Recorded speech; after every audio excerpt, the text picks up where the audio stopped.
T M ٹیلی vision کی جانب سے شوکت کا سلام۔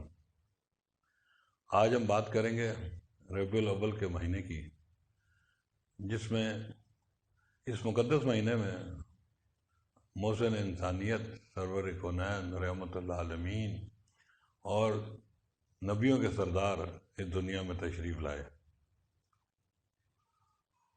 اور دنیا توحید کے نور سے منور ہو گئی۔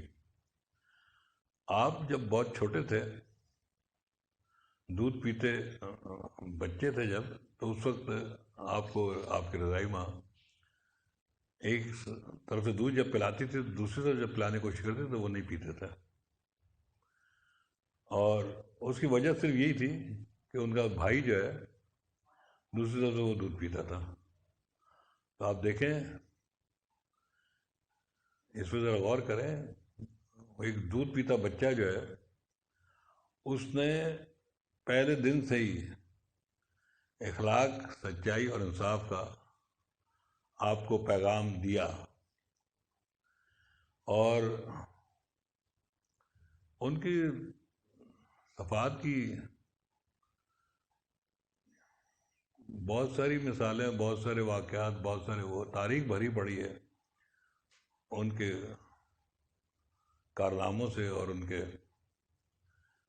کریکٹر سے کہ وہ کتنے خوبیوں کے مالک تھے۔ ایک دو چیزوں میں بات کروں گا کہ جب وہ کہیں جاتے تو جہاں جگہ ملتی وہاں وہ بیٹھ جایا کرتے تھے، بڑے چھوٹے کا خیال نہیں کرتے تھے، خود کوشش کرتے تھے کہ سب سے پہلے وہ سلام کریں۔ برائی کا بدلہ کبھی انہوں نے برائی سے نہیں دیا، اور یہ آپ کے سامنے ایک زندہ مثال فتح مکہ کی تھی کہ فتح مکہ کے بعد انہوں نے سب کو معاف کر دیا، جو انہوں نے ان پہ بے تحاشا ظلم بھی کیے تھے انہیں بھی انہوں نے معاف کر دیا۔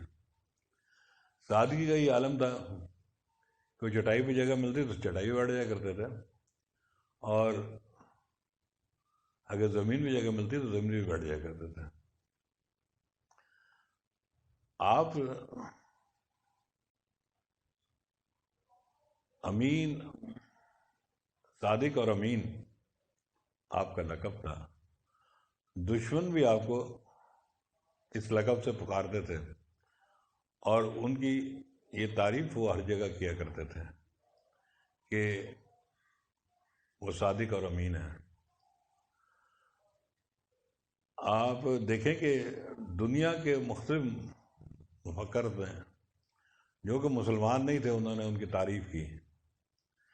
ایک مغربی مفکر تھے سر باسو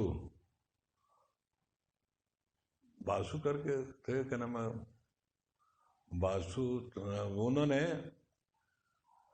باسو اسمتھ، انہوں نے کہا کہ کائنات میں اگر کوئی دعویٰ کر سکتا ہے کہ منصفانہ اور انصاف کی حکومت کس نے قائم کی تو وہ صرف محمد ہی ہیں۔ آپ ان سے ان کی بڑائی کا، ان کے بڑے ہونے کا اور ان کے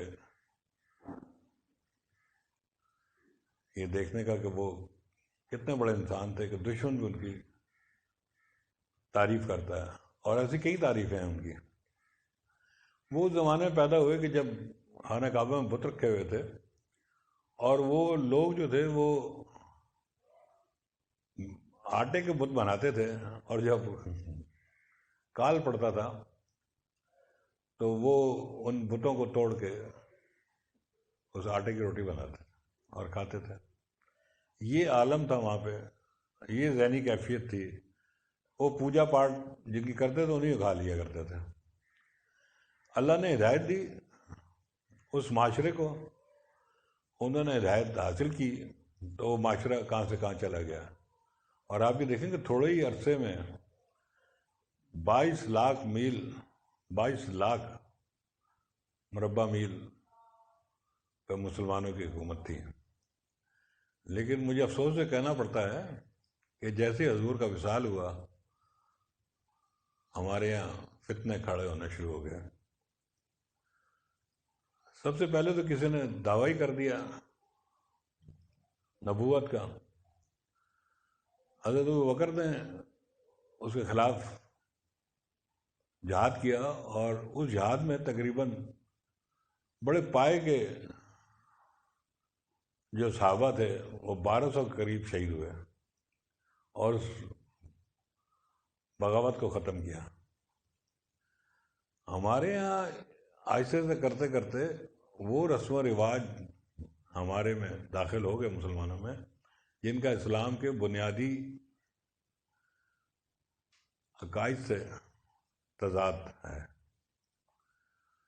ہمارے عقائد جو ہیں، جو اسلامی عقائد ہیں، ہمارے رسم و رواج بالکل اس کے خلاف ہیں، لیکن ہم نے اپنا لیے ہیں. آہستہ آہستہ ہم رسم و رواج کی طرف جانا شروع ہو گئے اور اپنے جو بنیادی عقائد تھے اس سے دور ہوتے شروع ہو گئے. آپ یہ دیکھیں کہ ہندو قوم ایک پرانی قوم ہے، پرانے ایک زمانے چلے آ رہے ہیں، پڑھے لکھے لوگ ہیں، سمجھدار لوگ ہیں، لیکن ہدایت نہ ہونے کی وجہ سے وہ آج بھی گوبر کھاتے ہیں اور پیشاب پیتے ہیں.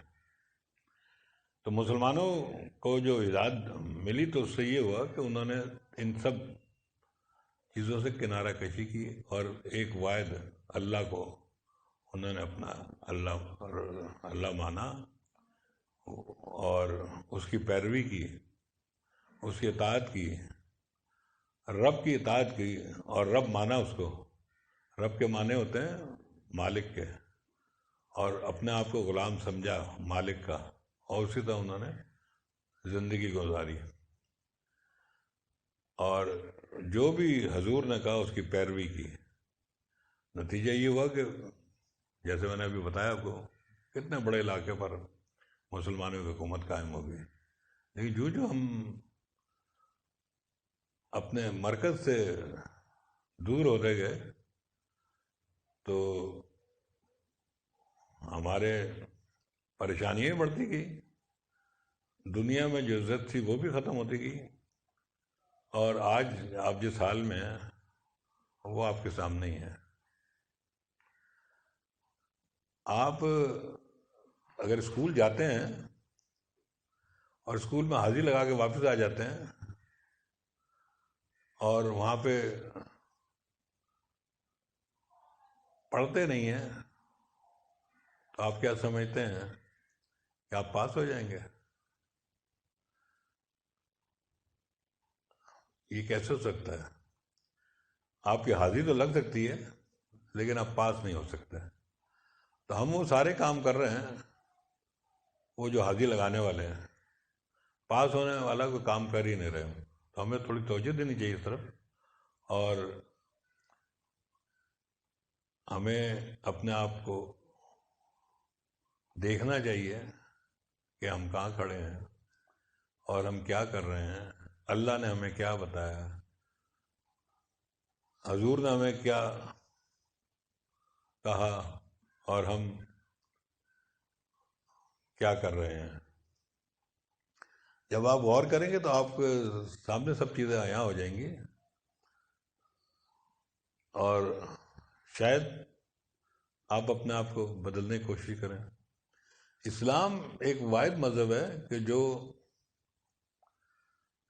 عمل سے کی بنیاد پہ آگے بڑھتا ہے. کوئی کام ایسا نہیں ہے، ہر معاملے میں آپ کو ہدایت دے دی گئی ہے، اور آپ کو ہر معاملے میں آپ کو اس ہدایت کے مطابق کام کرنا ہے. آپ کو تجارت کرنی ہے، آپ کو نوکری کرنی ہے، آپ کو اور جو بھی کام کرنا ہے وہ آپ کو جو ہدایت اللہ نے دی ہے اس کے مطابق کرنا ہے. مطلب یہ کہ آپ کو سچ بولنا ہے، آپ پورا تولنا ہے، آپ کو ایمانداری سے کام کرنا ہے، آپ کو ایمانداری سے بزنس کرنا ہے. تو یہ سب ضرورتیں ہیں. لیکن آج ہم لوگ جو ہیں جس مقام پہ ہیں، اس سلسلے میں ایک شعر کہوں گا. لوگ کہتے ہیں کہ بس فرض ادا کرنا ہے، ایسا لگتا ہے کوئی قرض لیا ہو رب سے۔ تو ہم تو ہر وہ کام اس طرح کر رہے ہیں جیسے ہم نے کوئی رب سے قرض لیا ہوا تھا اور وہ قرض اتارنے کی کوشش کر رہے ہیں بے دلی سے۔ قرض عام طور پہ لوگ بڑی بے دلی سے، بڑی مجبوری میں ادا کیا کرتے ہیں۔ آج ہمارا مقام بھی ہمارے مذہب کا معاملے، میرا خیال ہے وہی ہے کہ ہم بڑی بد دلی سے ہر کام کر رہے ہوتے ہیں۔ جو اللہ نے کہا، جو رسول نے کہا، جو رسول کی پیروی کرنے کا، اللہ کے حکم کو ماننے کا، اس سے میرا خیال ہے کہ ہم کافی دور ہیں۔ تو ہمیں اس پہ غور کرنا چاہیے، یہ مقدس مہینہ ہے، ہمیں اپنی اصلاح کرنی چاہیے۔ ہم سوچ لیں کہ ہم آج سے جھوٹ نہیں بولیں گے، ہم سوچ لیں آج سے ہم کم نہیں تولیں گے، ہم سوچ لیں ہم جو بھی کام کریں گے ایمانداری سے کریں گے، تو پھر تو ٹھیک ہے، ورنہ آپ ربیع الاول مناتے رہیں اور ربیع الاول آتے رہیں گے جب تک دنیا ہے، اور آپ اس طرح کرتے رہیں جو آپ کر رہے ہیں کرنا۔